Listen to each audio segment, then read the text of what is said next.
que o pó se eleve depois do fogo e se entregue ao roçagar da lua, disse. Louvada seja a temperatura do princípio, as catedrais de lava antes dos frutos, adivinhando nos vitrais a tímida fragilidade da gazela, o rosto. De fronte à sagrada fúria de Baal, as mãos que moldaram os seios, repousa a cabeça do homem e do corpo da infância. Clamo pelos deuses esféricos, gula-gula devorando os filhos, os muitos nomes, Suleiman, até o desespero ofegante do silêncio, caindo do eco e das sombras fugidias ortogonais.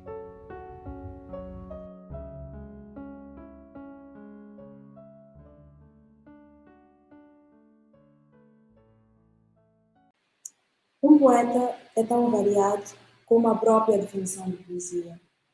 Há poesia em tudo.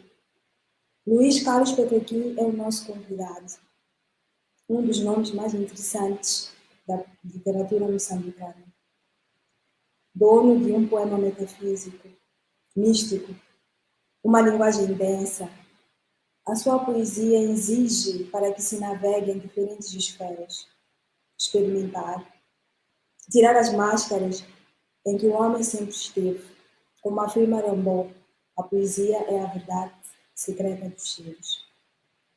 E o que seria do poeta sem o mistério? Se o onírico fosse uma falha, nunca teríamos conhecido a obra O Deus Distante. Luís Carlos Petraqui, muito obrigada por aceitar o nosso convite para esta conversa. Obrigado. Luís Carlos Petraqui, o poema surge do barulho ou do silêncio, ou do barulho e do silêncio? O poema surge contra todas as antinomias, para tentar uma via única, que por sua vez se vai abrir para todos os seus contrários e para a percepção e a tentativa de assunção de um ponto brilhante que pode ser muito sombrio, algures, e é a caminhada para esse algures, que pode estar no começo, como pode estar no fim, ou pode estar durante, é isso que constitui aquilo que o desafio do poema é. E se o homem nunca tivesse mudado ao longo dos tempos, existiria a poesia? Eu julgo que, é uma pretensão da minha parte, vale o que vale, eu julgo que não sei muito bem o que é o homem, acho que ninguém sabe, andamos todos a tentar descobrir o que é que isso seja, e pensamos o homem sempre a partir do homem e limitados por aquilo que o homem foi capaz de inventar, desenvolver, criar, que é, por exemplo, estarmos agora aqui e falarmos nesta língua como podia ser noutra qualquer. E termos a percepção e a herança disso tudo.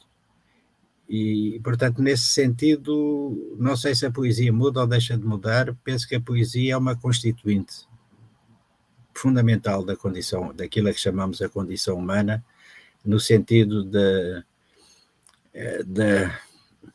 elocução do seu absurdo, da sua verdade, da sua tragicidade, do seu maravilhamento, quando ele existe, e do tatear e da percepção de um lugar, que é sempre um lugar múltiplo, onde estamos, a que pertencemos e que queremos transfigurar noutra coisa qualquer, nessa coisa qualquer que será linda, como diria a pessoa, e que será sempre para a frente a sua beleza, e o nosso caminho é tentar alcançá-la.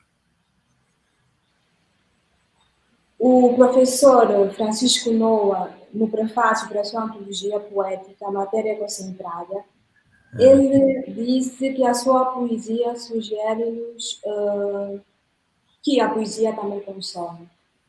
Para si, a poesia tem função? Tem? Para si, a poesia tem função? A função da poesia não é no sentido da arte pela arte, a função da poesia é sempre uma construção ontológica do ser. E já estou a fazer uma espécie de truísmo, e o que interessa na noção de poema, digamos assim, é a pergunta de Heidegger. Essa é a pergunta fundamental, que é o poeta, no fundo, interroga-se sobre de onde canta o canto. E é esse de onde canta o canto que começa o desafio e a exigência e a inevitabilidade, para quem assim se interroga e assim se inquieta, a inevitabilidade do ser poético.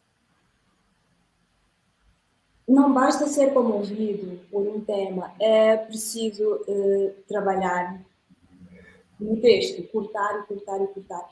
E esse é um dos atos mais dolorosos para quem escreve. O trabalho oficinal será mais macabro do que o ato de esperar pelo texto, pelo poema. É uma questão de tempos, é como uma pauta musical em várias escalas, em vários ritmos e com vários instrumentos.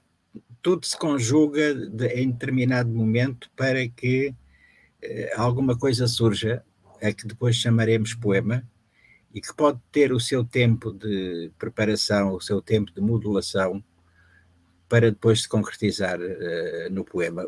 Eu não sou nem romântico, nem deixo de ser, somos tudo. O poeta é aquele que é tudo ao mesmo tempo, penso eu. É o Alepo do Jorge Luís Borges, é essa tentativa de chegar ao Alepo do Jorge Luís Borges. E nesse trabalho há várias constituintes, há várias condições, há várias instâncias, digamos assim. E é esse abrir e fechar de cortinas, de espaços, de paisagens interiores, exteriores, de memória, de presente, de palavras que nos são constituintes. É nesse sentido em que o poeta funciona, para que a partir da sua imanência alguma coisa se exteriorize na sua profunda polissemia, na sua ambiguidade também, porque não há certezas, para que o poema acabe por se concretizar de alguma maneira. No sentido do poeta, depois o leitor pode ter e terá sempre outra percepção, outras visões, e isso às vezes até surpreende quem escreve o que quer que seja. Mas, por exemplo, a questão da dificuldade de trabalhar muito ou pouco o poema, rasurar muito ou não rasurar, isso há poetas e maneiras para todos os gostos. Por exemplo, o Jorge de Sena dizia que escrevia de rompante e assim ficava, e recusava-se inclusive a mudar uma vírgula. Há outros, o Carlos de Oliveira, estou a falar só neste caso agora de poetas portugueses, o Carlos de Oliveira rasurava. O José Craveirinha, os estudos que se fizeram aos papéis dele, aquilo está tudo, há 50 versões, às vezes, de poemas, mesmo as famosas Tangerinas de Inhambane, têm várias versões que ele foi fazendo, porque isso também é o palimpsesto de que a palavra e o texto se compõem, não é? Há coisas que depois, mais para a frente, o tempo dá razão, ou não dá razão. O tempo não é para dar nem deixar de dar razão, mas às vezes há coincidências jubilatórias das coisas, e o poeta acha que deve alterar isto, ou não alterar aqui, intensificar este ponto ou aquele. Portanto, cada um faz como é da sua personalidade, da sua ligação a essa matéria fundente que é o poema. E há algum livro seu que gostava de mudar alguma coisa, um poema antigo que já está publicado? Se fosse possível mudar coisas, mudava? Às vezes eu nem gosto de olhar para eles, para isso. Pronto, o que lá está, e fica assim. A única coisa que eu até agora fiz foi foi corrigir a chamada gralha pura e dura. Às vezes há uma gralha, e para mim uma gralha irrita-me, porque uma gralha no poema é como uma pincelada num quadro, que vai borrar o quadro. E o poema é tão único na sua estrutura, na sua construção, nas palavras que lá estão, que só podem ser aquelas, não se pode alterar, não é? E E acredita que existam palavras poéticas e palavras não poéticas. Eu estive muito a discutir isso com os meus colegas. Eles diziam que existem palavras que ficam, elas mesmas já carregam uma certa densidade, uma certa concentração em termos de... Não, isso era uma coisa mais do tardo-romantismo. O tardo-romantismo é que tinha muito essa coisa das palavras mais poéticas ou menos poéticas. Se formos à língua inglesa, e é um poeta como o Philip Larkin, que se lermos aquilo, tudo muito bem construído, aquilo atinge quase a pornografia, se não mesmo a pornografia, e são grandes poemas. O Pessoa dizia merda, sou lúcido, quer dizer, todas as palavras no contexto específico da sua relação com o todo do poema, nós sentimos, nós lemos que são aquelas, e qualquer palavra em si mesma é poética, porque toda a apropriação do real, através da sua transfiguração, através da palavra, é em si mesmo um trabalho poético, é aquilo que os alemães chamam o Gebundsform, o poeta dá forma à substância do real, transfigurando no poema. E ao fazê-lo, intensifica o que da obscuridade esse real pode ter. Tem-se isso, por exemplo, nas elegias do Rilke, as grandes interrogações do Rilke na sua poesia, por exemplo, nas elegias. Sim, e eu senti a mesma coisa também no poema do Herbert Helder, que ele usa ali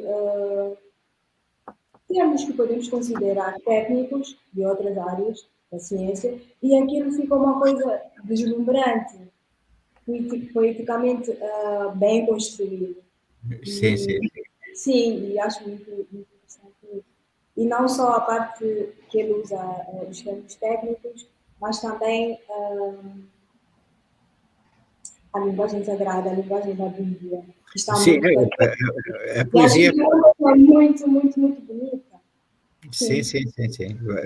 A poesia implica um sagrado qualquer, e esse sagrado qualquer é o lugar geométrico de diversas forças que se interseccionam e que criam, digamos, aquele diamante que até pode ser impuro.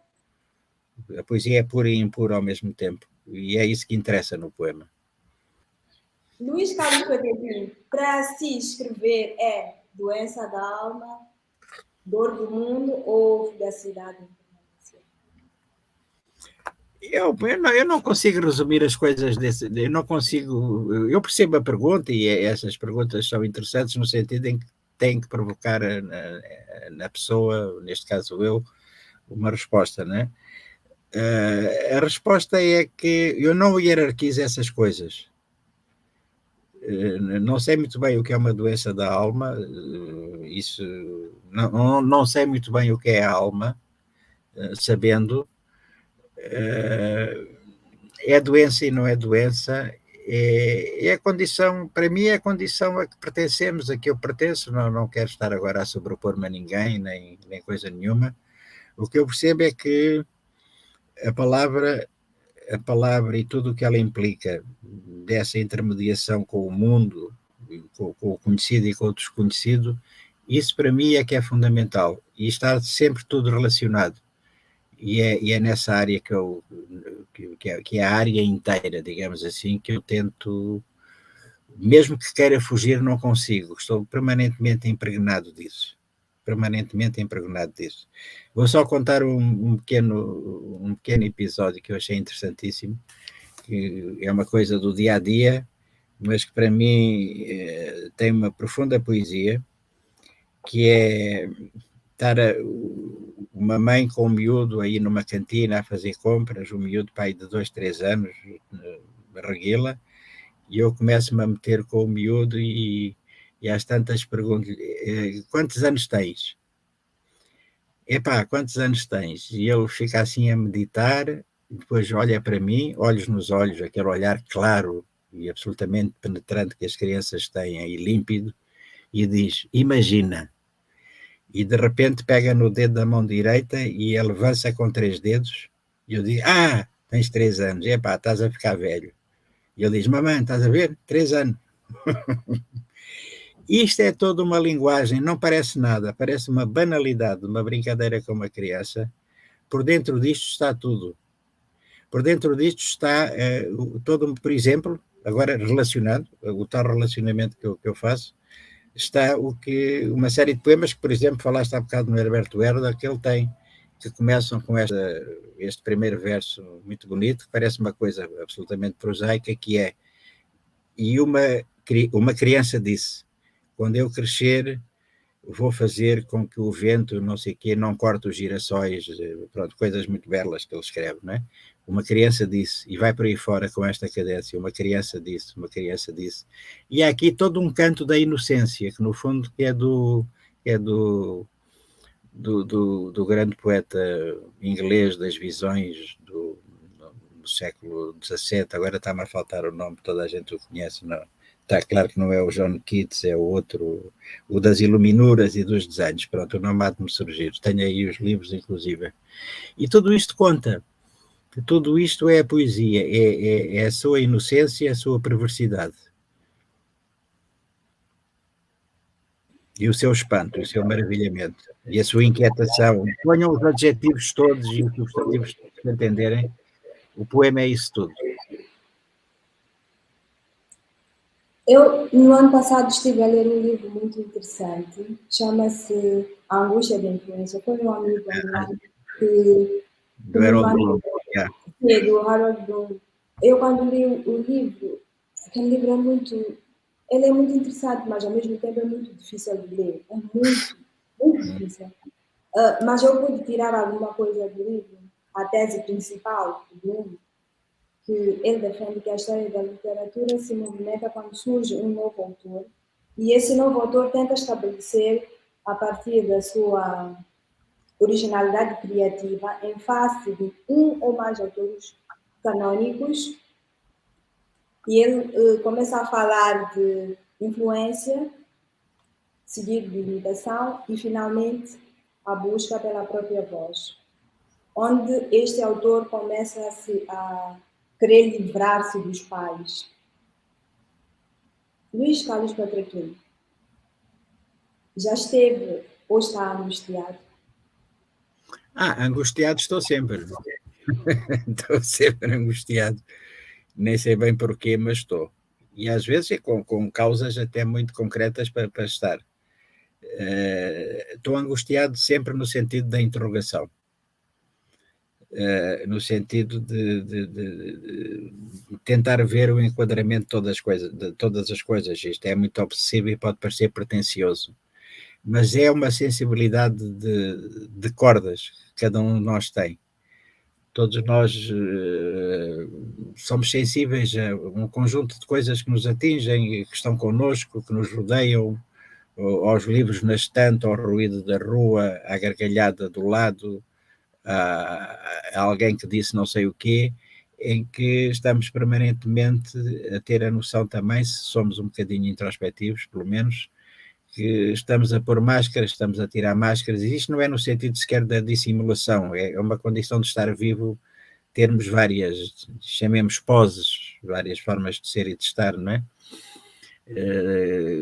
E o que é o segredo, o que é a ilocução, o que é o silêncio, o que é a palavra.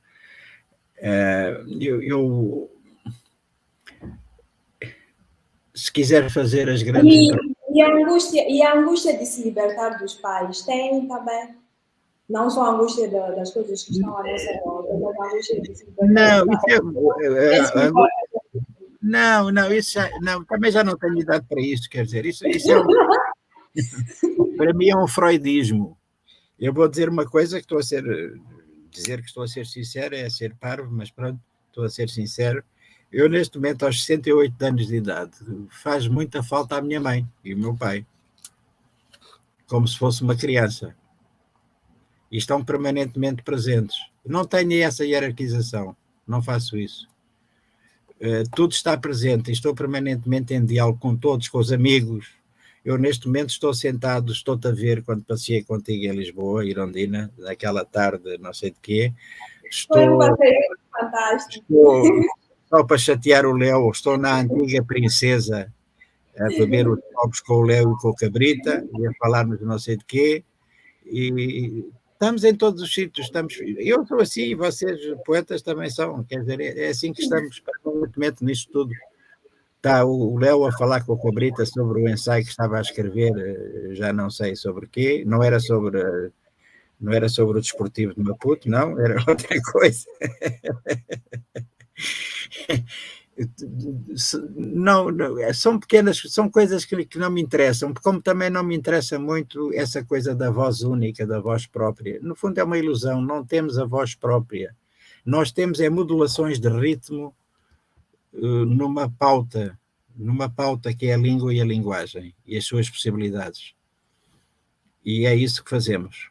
É uma espécie de compositores de sentido e de sentido para que as palavras ressurjam outra vez, enfim, das águas iniciais e puras, se é que as houve alguma vez, pelo que se sabe, era tudo ácido sulfúrico, muito carbono e muito calor. É o que sabemos do início da vida, não é? Há uma coisa muito interessante. Eu lembro que uma vez estava a conversar com colegas e uma colega disse: olha, Irondina, eu não leio ninguém, só escrevo porque sim. Eu fico aí a ler as pessoas, os autores. Eu não é de ser original, eles vão me puxar para alguma coisa. E todo mundo começou a rir, a achar aquilo muito idiota, porque ela tinha medo. Sim, não, olha, mesmo sabendo que mesmo apesar disso ela estaria a ser influenciada sem querer. Se queres saber, reconhecendo no Harold Bloom uma grande erudição, ele é sobretudo um shakespeariano, reconhecendo nele uma grande erudição, como é óbvio, não estou sequer de acordo um bocadinho com essa questão da angústia da influência. Acho que são antinomias muito fáceis de explicar, porque implica uma outra coisa que não está lá.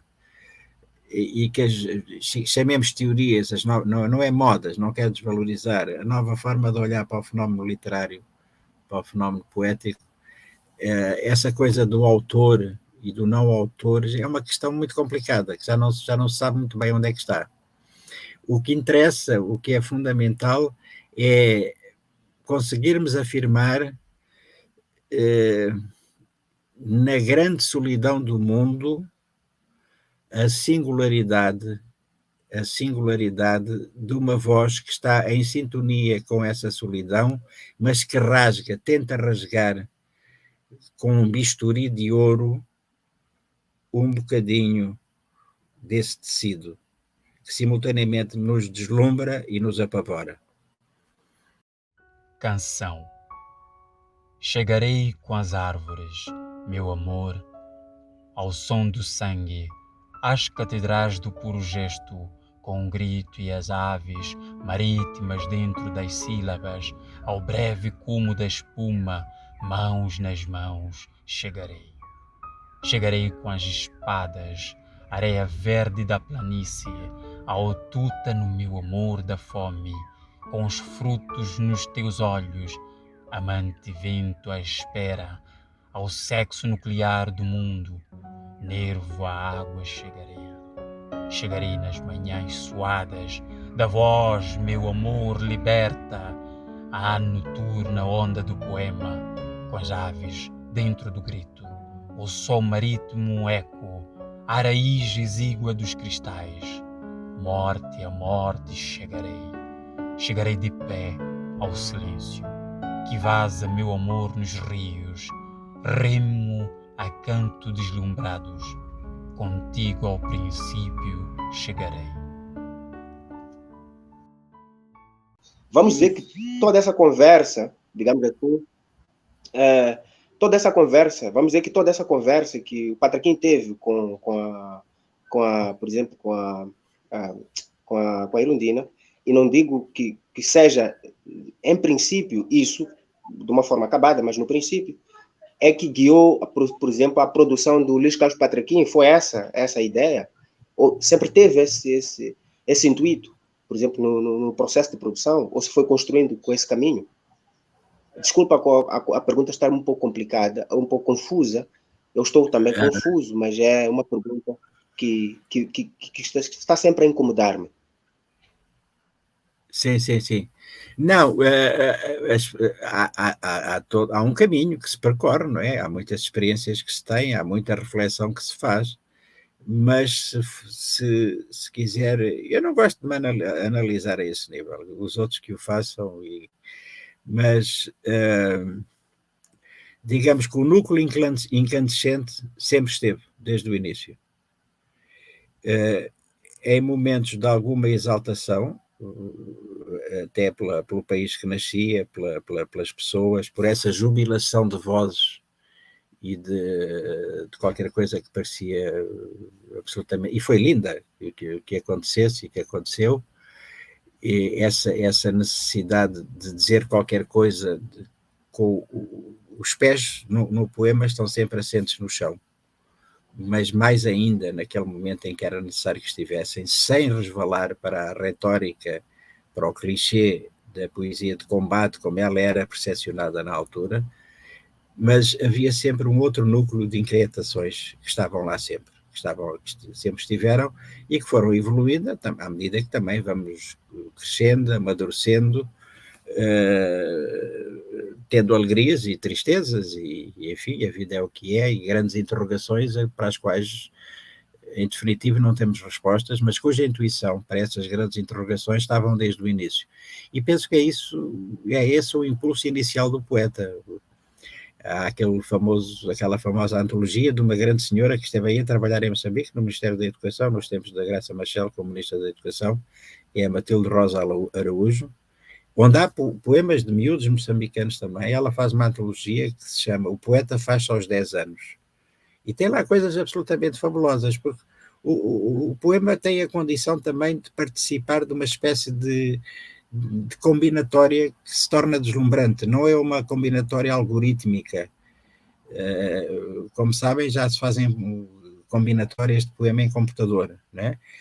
O que é absolutamente espantoso, para mim, deixa-me um bocado confuso, mas é a combinatória que uma criança faz entre contrários, entre não lógicas como elas estão estabelecidas,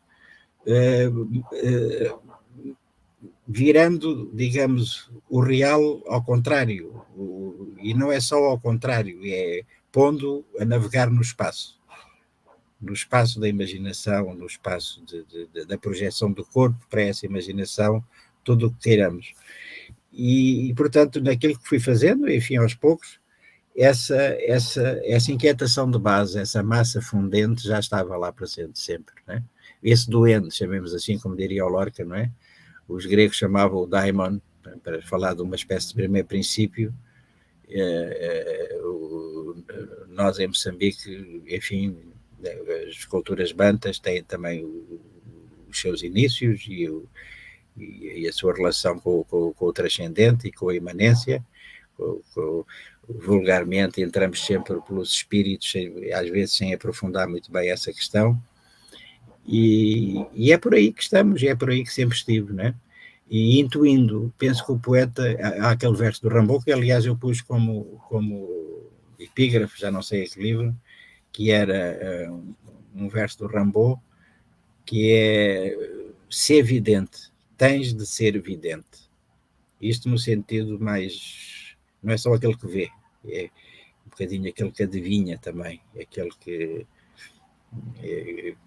intui, é uma mistura de profeta sem a autoridade do profeta, como é óbvio, no sentido das Sagradas Escrituras ou coisas parecidas, não é? Por exemplo, se me permites, uma coisa que felizmente ninguém percebeu, e isto é do segundo livro, se me permitem, posso ler, e é melhor, em vez de estar para aqui a dizer baboseiras, se ler uma coisita, se calhar percebem melhor. Isto saiu no segundo livro, A Inadiável Viagem, em 85. O Deus Morto da Planície. A raiz dos cajueiros interior aos ossos, e as mãos exangues da pátria interrompida, retiramo-nos como do vento as vogais. Agora número, percutor do milho, seco o sexo dos rios, ainda rangendo nas luas de Nzembele, ao tume das bocas alucinadas, e espasmos todos do Deus morto da planície. Isto era a morte do sonho já do guerrilheiro. Isto era já, não estou armado em pretencioso, o que está a acontecer hoje. E isto é escrito em 85. Então, peço desculpa, não estou armado então, em profeta. Não estou armado em profeta, nem pertence à Iurda. Mas para que eu queria saber uma coisa. Já que falou do segundo, e o segundo parece ser um exercício de aprimoramento do que aconteceu com a primeira obra, que é a Monção. Podemos então dizer que a Monção é uma espécie de um gesto cosmogônico e de inquirição, quer seja da origem e da palavra? Também e de saudação, mas sem cair na retórica da exaltação segundo os cânones então definidos como sendo a poesia de combate, ou de resistência, como queiram. Estando lá ela toda. Eu lembro-me quando o livro saiu, a revista Tempo publicou um texto assinado com um pseudónimo, cujo título era já um libelo. Só quem esteve na época é que percebe. Que era o que escreve, para quem que escreve e porquê que escreve Luís Carlos Patraquim. E depois dizia que eu era um exemplar da pequena burguesia, acomodada, que escrevia coisas que ninguém percebia e que isso era perigoso para o povo. E eu logo a seguir calhou, havia uma cerimónia da entrega do prémio. Estas partes de historietas e às vezes interessa, é melhor do que estar para aqui com grandes baboseiras de filósofos ou disto. 2 dias depois houve uma cerimónia no Conselho Executivo, que foi a entrega do prémio afroasiático ao Marcelino dos Santos. E fomos todos convocados para essa cerimónia, pronto, né? Era o camarada, nunca mais me esqueço, Rashidov, acho que do Uzbequistão, da República Soviética do Uzbequistão, que vai entregar o prémio afroasiático ao Marcelino dos Santos. Está lá o Caveirinha, estou eu, o Sebastião Alba, o Rino Gara, o Leite Vasconcelos, pronto, o que havia na altura, sendo eu o mais puto deles todos. E o Craveirinha, que também tinha lido esse texto, aproxima-se de mim, bate-me com a mão no ombro, à boa maneira de mestre, e diz assim: epá, continua, não ligues a esses gajos, continua. E depois, à boa maneira craverínica, depois, quando estamos a sair, aquilo foi aquela cerimónia, aqueles discursos da praxe, os cumprimentos, a taça de champanhe e tal. À saída, ele vira-se, estão a ver a escadaria, não é, da Praça da Independência, ele vira-se para trás e olha para a frontaria do Conselho Executivo e diz assim: ó Luís Carlos, estás a ver este edifício? Eu disse: estou. Ouve lá, isto não é uma Câmara Municipal? E eu disse: é. Agora chama-se Conselho Executivo. Este tipo de coisas, estás a ver? Essa coisa toda, se pensarmos bem, eu tive um grande convívio com ele, eu e outros, está claro, isso vai dar tudo nas famosas tangerinas de Inhambane, não é? Não sei se sabem o pormenor. Então, desculpa, Patraquim. Então, também podemos dizer que, porque eu estou, como estava a dizer, diante daquilo que nós conversamos no café, naquela altura, com o Cabrita, depois continuei fazendo alguns. E sei que antes de escrever, por exemplo, a Elegia Carnívora, né, o livro 20 e tal novas formulações de uma Elegia Carnívora, antes apareceu o livro do Mutumat Mermer João, né, com o Povo, e depois as saborosas. Não, isso foi muito antes. Isso foi em 74. Sim. 75, 74, sim. 75. Então, o que acontece é que depois disso, né, sobretudo com as saborosas tangerinas de Inhambane, há uma espécie de um boom na literatura moçambicana. Quer dizer, há uma transformação da perspectiva, quer seja da tua escrita como do Mia, Quer dizer, o Mia salta para a prosa e tu dás um salto no sentido de sair daquele registro anterior. Então, eu queria saber, para ti, ela já é carnívora, porque ela também integra esse gesto manifestatário. Eu não falo poesia de combate, porque eu acho que há uma diferença entre poesia de combate e poesia manifestatária, por exemplo, como é do Zé Craveirinha, do Rui Nogar, da Noêmia de Souza, etc.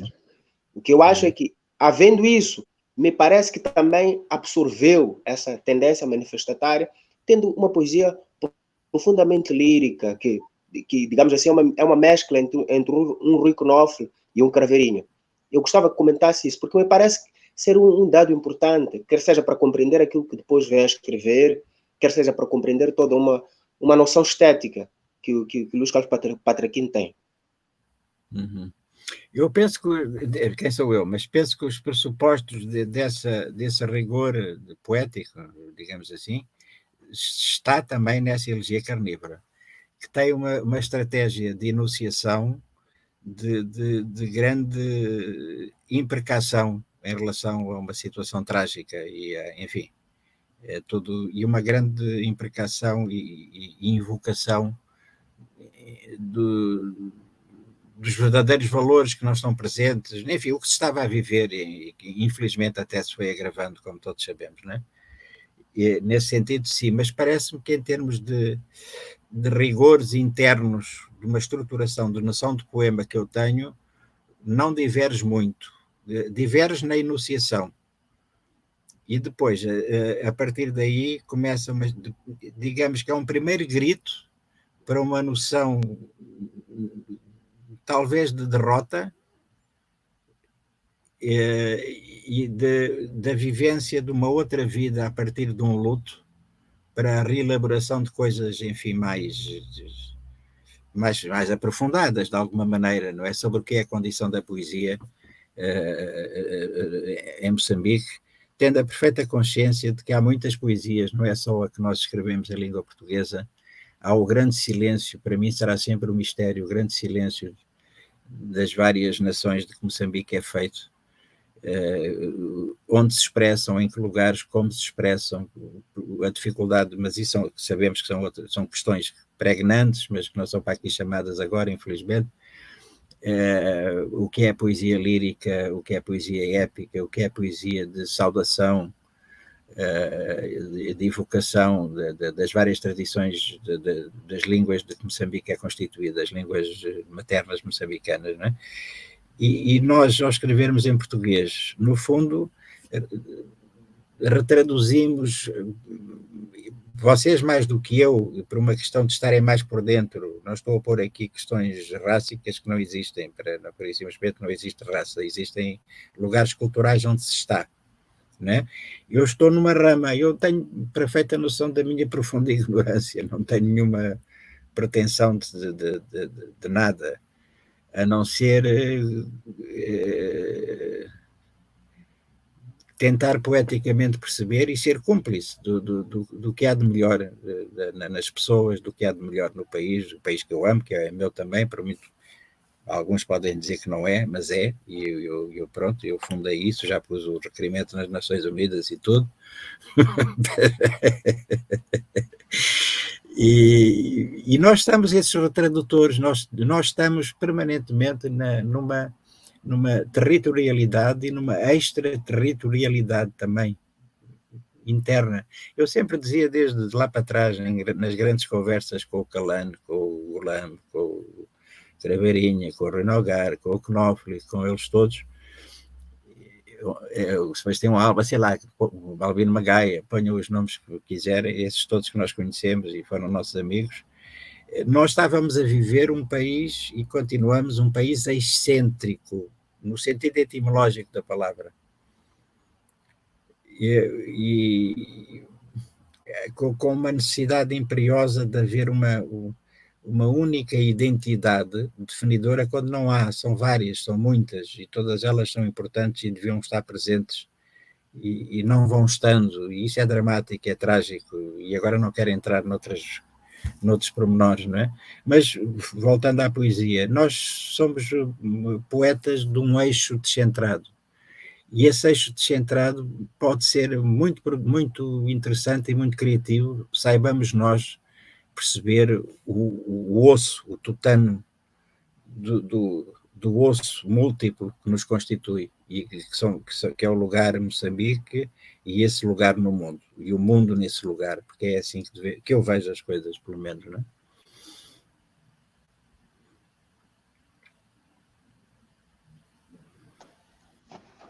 Então, Patriquinho, eu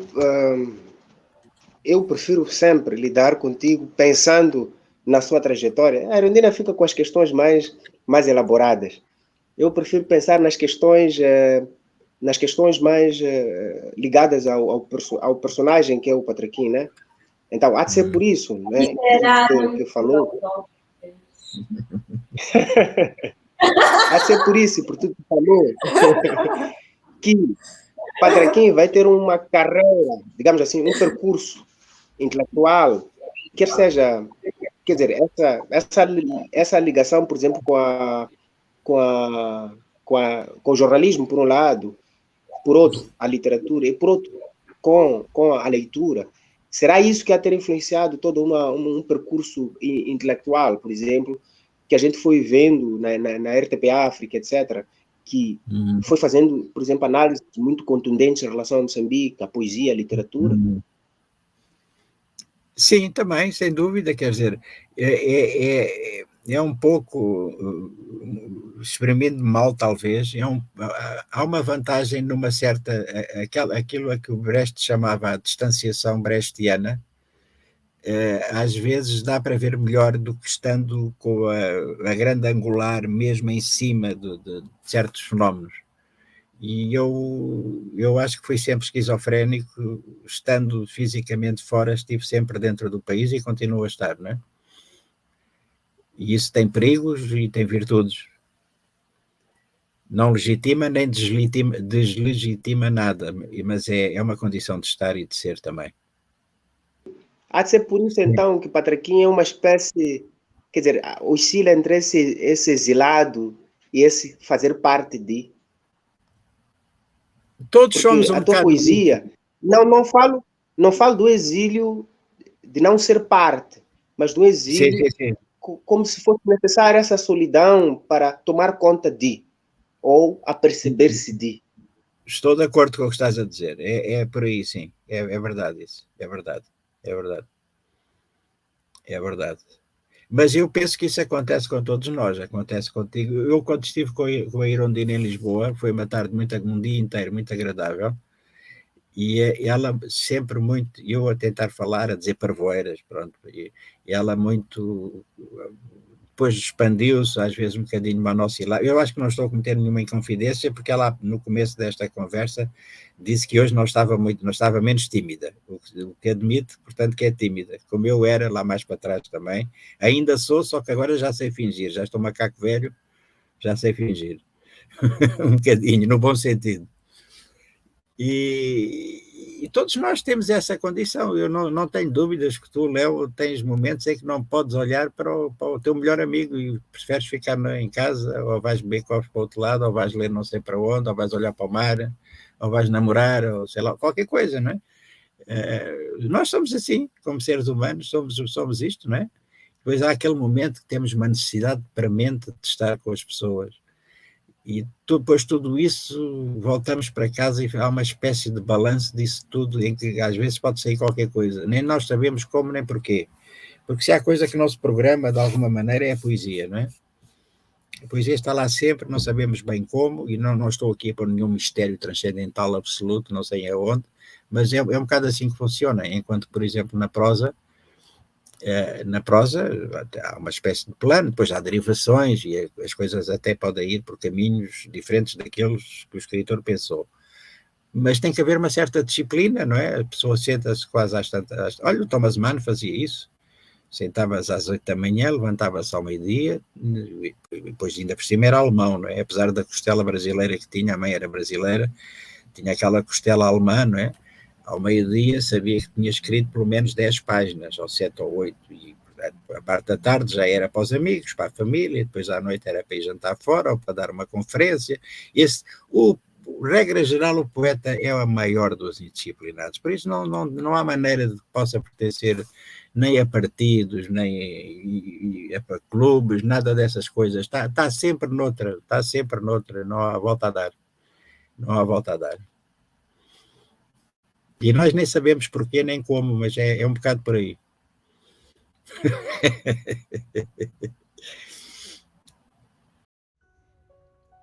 Metamorfose, ao poeta José Carveirinha. Quando o medo puxava a lustra à cidade, eu era pequeno. Vê lá que nem casaco tinha, nem sentimento do mundo grave, ou lido Carlos Drummond de Andrade. Os jacarandás explodiam na alegria secreta de serem, e flores vermelhas, e nem lustro de cera havia, para que eu soubesse, na madeira da infância sobre a casa. A mãe não era ainda mulher, e depois ficou mãe, e a mulher é que é a vagem e a terra. Então percebi a cor e a metáfora, mas agora morto Adamastor. Tu viste-lhe o escorbuto e cantaste a madrugada, das mambas cuspideiras nos trilhos do mato. Falemos dos casacos e do medo, tamborilando o som e a fala sobre as planícies verdes e as espigas de bronze. As rótulas já não tremulam, não, e a 7 de março chama-se junho, desde um dia de há muito colmeia. De satanhocos moçambicanos, todos poetas guisando a natureza e o chão no parnaso das balas. Falemos da madrugada e o entardecer, porque a monção chegou e o último insone povoa a noite de pensamentos. Num silêncio de rãs, a tisana do desejo, enquanto os tocadores de viola com quilatas de rícino e amendoim percutem outros tendões de memória. E a concreta, a música, é o brinquedo, a roda e o sonho das crianças que olham os casacos e riem, na despudorada inocência deste clarão matinal que tu, clandestinamente, plantaste aos gritos.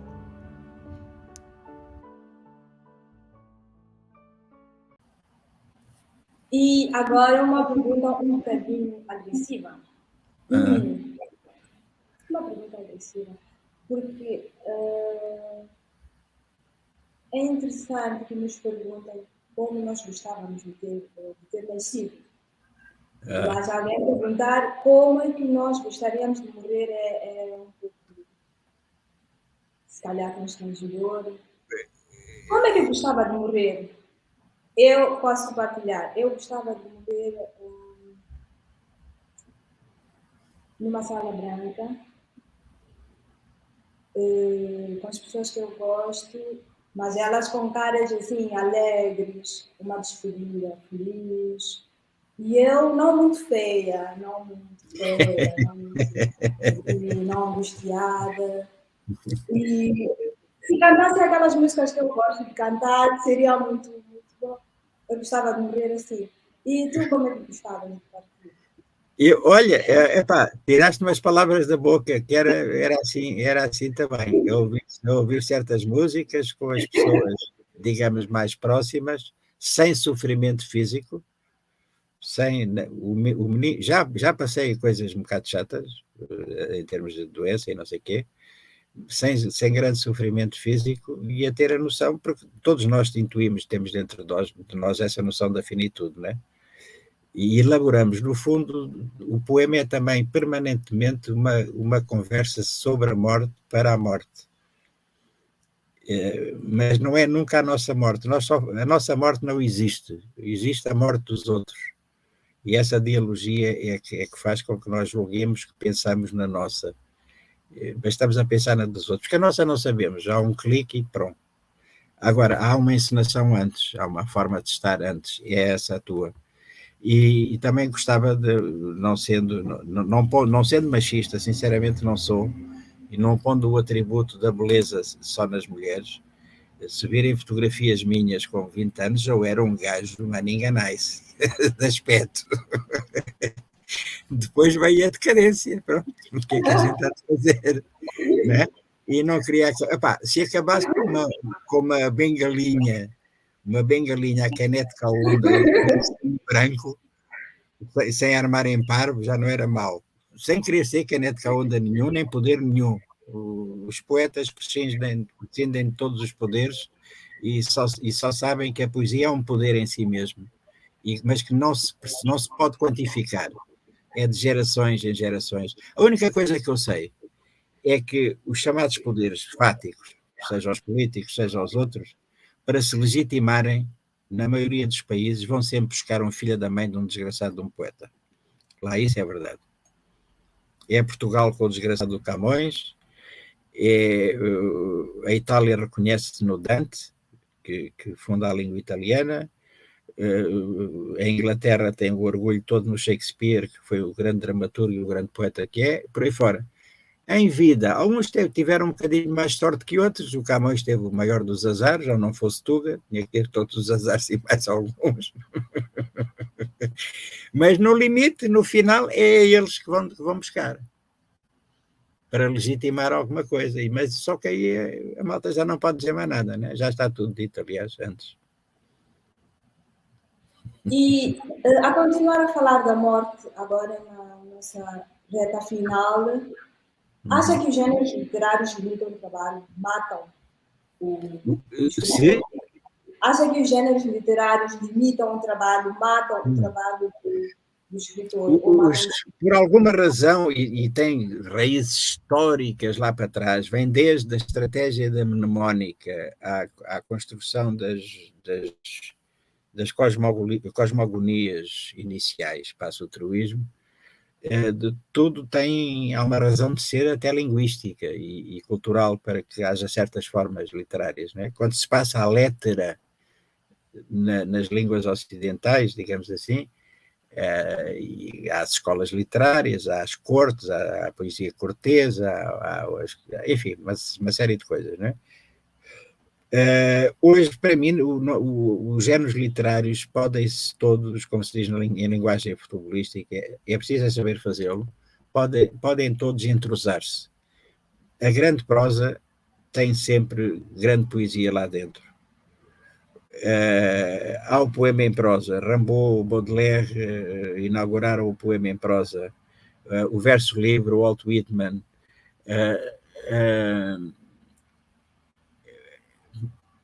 Os madrigais, a poesia lírica, Swahili, está em prosa e está em verso, e são coisas lindíssimas sobre a natureza, sobre essa sabedoria.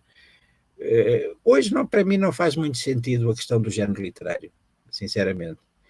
Por exemplo, na teoria do romance, houve 50 mil variações à volta do que era o romance. Há o chamado Nouveau Roman, que era uma objetivação sobre as coisas. Nathalie Sarraute, com os seus tropismos, enfim, uma data de nomes. Hoje entremeia-se um plot narrativo com dimensões ensaísticas.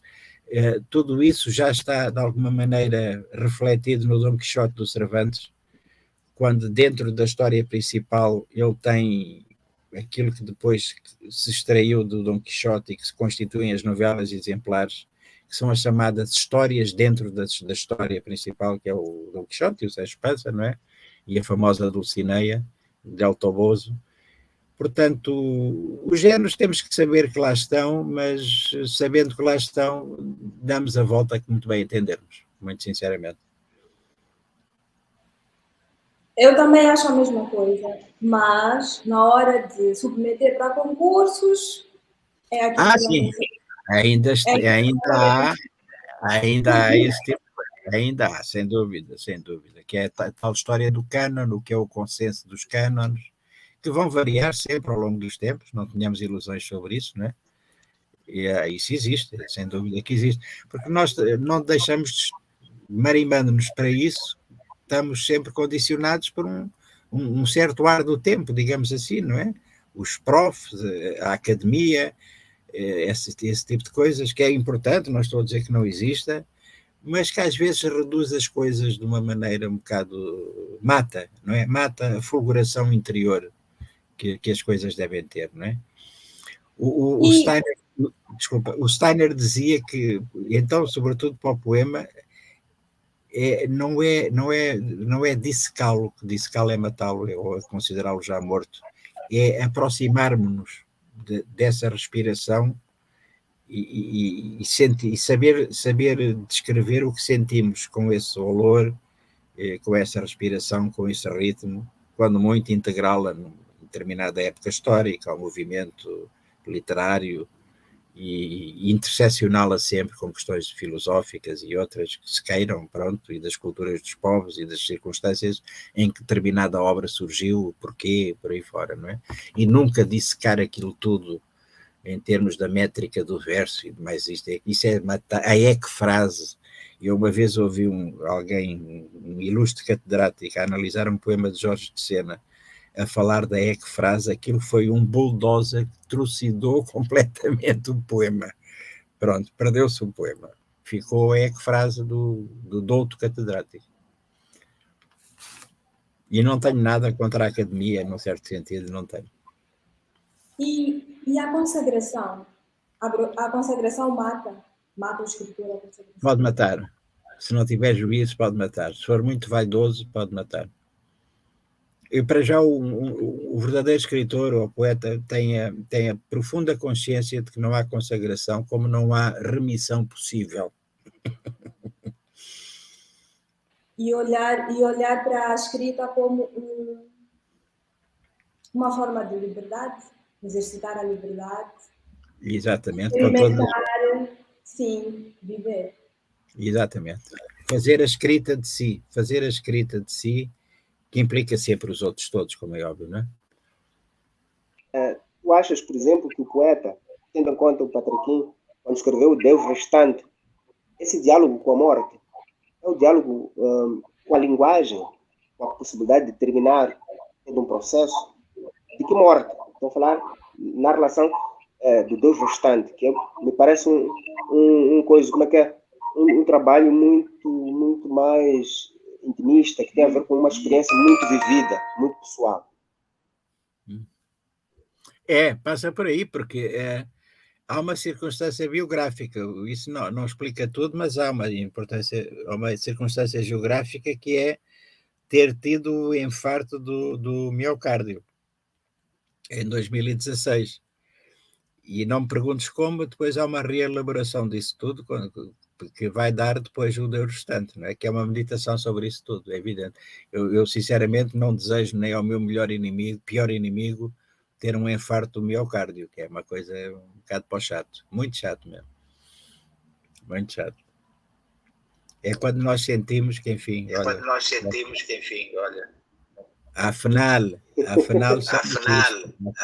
somos isto.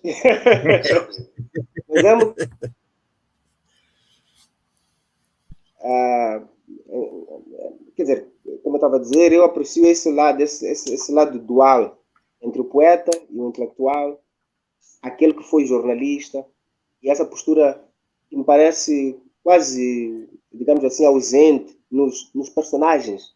Falo do autor, só para usar o termo científico lá das ciências dos estudos literários, o autor empírico, é quase ausente em Moçambique. A humildade, essa forma de saber estar, que eu acho que falta muito. Mas essa relação entre saber estar e escrever poesia, há uma relação entre isto, entre saber estar e ser humilde e o processo de criação. Acha que, por exemplo, um poeta se pode tornar ou pequeno ou grande em função também disso?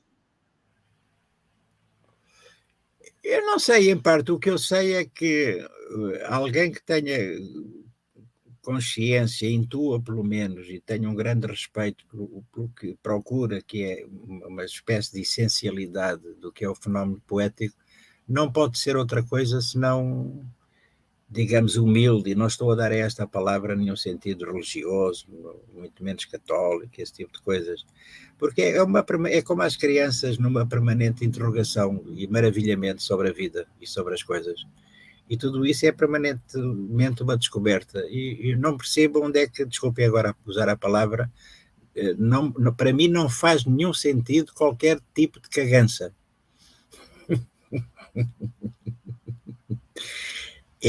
Está nos antípodas do que é essa demanda pela poesia, porque a poesia no fundo em nós é sempre uma demanda, é uma aproximação.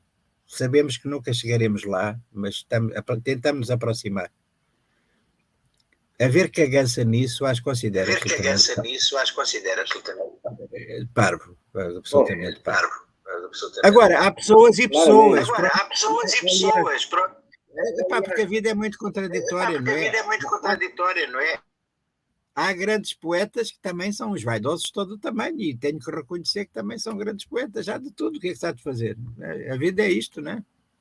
Eu sei que estou a simplificar, mas a vida é isto. E também não há teorias para tudo. Muito sinceramente. Não, nada. Não. O tudo ainda não nos foi revelado, e é grande pretensão nossa julgarmos que podemos chegar ao tudo. Até tenho medo, porque isso seria uma totalidade perigosa, que daí a totalitarismo não vai a uma grande distância, não é?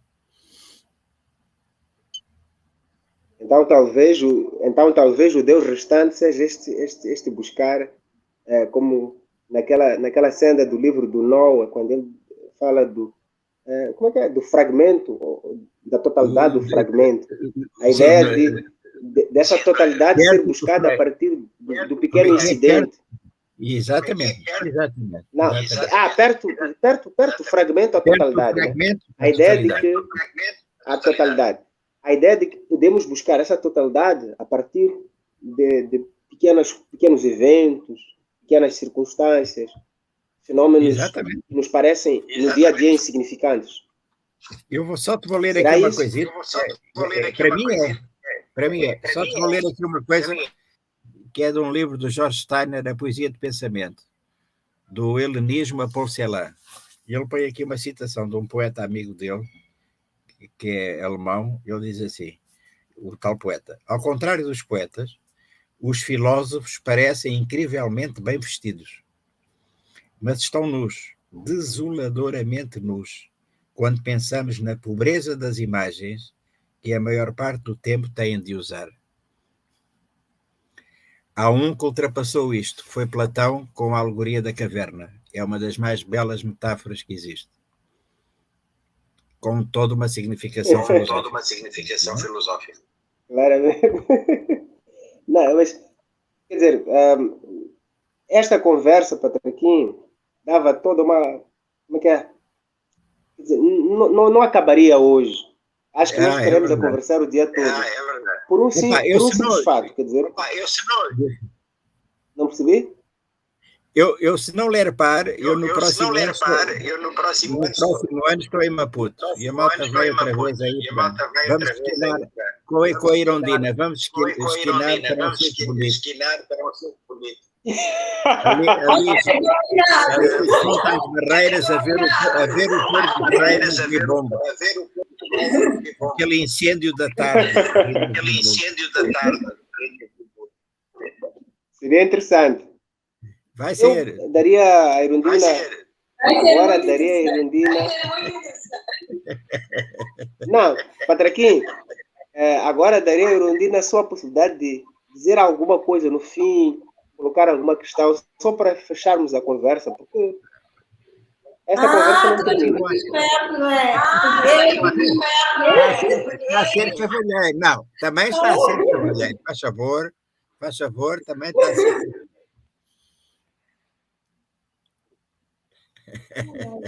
Não, pensemos juntos, Patraquim. Olha, estou curioso pelo próximo livro. Estou curioso pelo próximo livro da Irondina, que vai sair agora aqui. O Francisco Guedes está sempre a falar nele. E daí, agora com Covid já atrasou um bocado, mas quando sair eu hei de ler. E tenho aquilo que tu me mandaste também, depois hei de te responder na boa. Ok, fico à espera. Eu aí fico sempre à rasca, porque eu não tenho a mania de crítica. É uma conversa, como estamos a ter aqui, estás a ver? Sim. No início eu estava muito nervosa, estava tímida, mas sabem porquê? Imagina uma menina que conheceu o Padre Gui na escola secundária no Rio. Para onde ela vai? Imagina. É por isso que eu fiquei assim, mas eu estou muito contente. Muito, muito, muito contente mesmo. Opa, também eu, pá. Também De eu. conversar também com o Léo, de trocarmos essas Eu quando conheci o... Sim. Eu quando conheci o Léo assim mais próximo, epá, parecia-me uma espécie de Trotsky furioso. Estou a brincar contigo, hein? Agora as coisas vão amadurecer. Não, mas Patraquinho, esta geração toda, digamos assim, tem uma dívida para consigo. Não falo de uma dívida no sentido linear do termo. Toda geração tem como referência, né? Toda geração tem como referência. Os que gostam, os que não gostam, tanto faz. Deixa-me Não, mas é também importante, porque, digamos assim, é uma espécie de lugar para começar a desconstruir a linguagem, a poesia, a literatura. Né? E se conseguimos construir um modelo que seja mais ou menos elaborado ou muito elaborado, melhor para nós. Para pelo menos atingirmos esse ou ultrapassá-lo. Então, de fato, toda a nossa geração tem, e se for olhar todos os livros que há aí publicados, se não é uma epígrafe de um poema teu, de alguma coisa que terá dito, é do, como é que é? Sebastião Alba ou Ruy Knopf. São as três referências, tirando o Craveirinha, que é óbvio, são as três referências que pautam nesses textos todos. Então, tanto eu acho e a Erundina temos um grande prazer em conversar contigo e eu também, pá, eu também. Mas eu vou ser sincero, eu tenho mais prazer com a Erundina.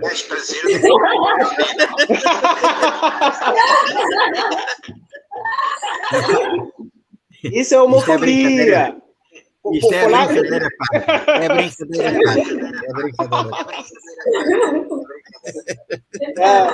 Mas, Patraquinho, de fato, estou muito feliz e poderia terminar isto tentando apresentá-lo, mas acho que nenhuma biografia cabe em tudo que Patraquinho representa, né?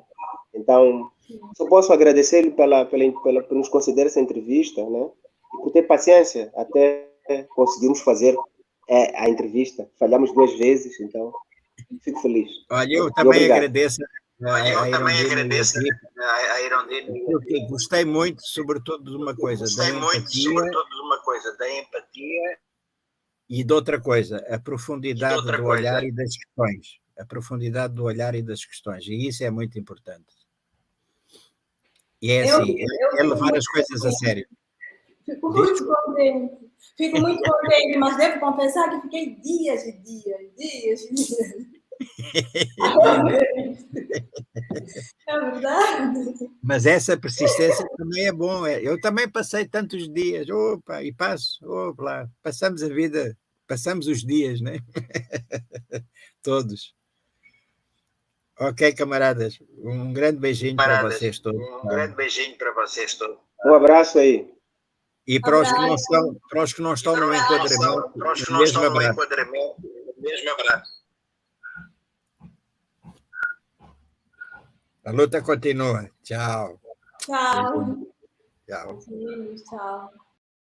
Um dia regressarei com fogo, inclinado sobre a beira-mar, e louvarei os sons harmônicos, a monotonia serial e a tortuosa disciplina de expandir o infinito possível, ao Deus implorando o sobressalto do improvável. Pudesse a obra confortar-me e contar os dias, enfabulando sobre os trabalhos, porque o mundo, em arquipélago, e era triste nas suas escarpas, o azul incontemplado das águas, nas formas emergindo. Disse, e o Deus temendo pela sua sorte e adversidade dos gentes, ó Deus, traindo-nos, confessando a sua finitude, e nós distraídos com o que o divino desejo ordenava, deslumbrados entre amores e desafios e o espanto das partes inteiras, metafísicas, água na cidade dos corpos. Também eu desespero e escolho e abomino os abismos, atento às sandálias cauteloso, nos caminhos subindo. Disse, e era o Deus restante.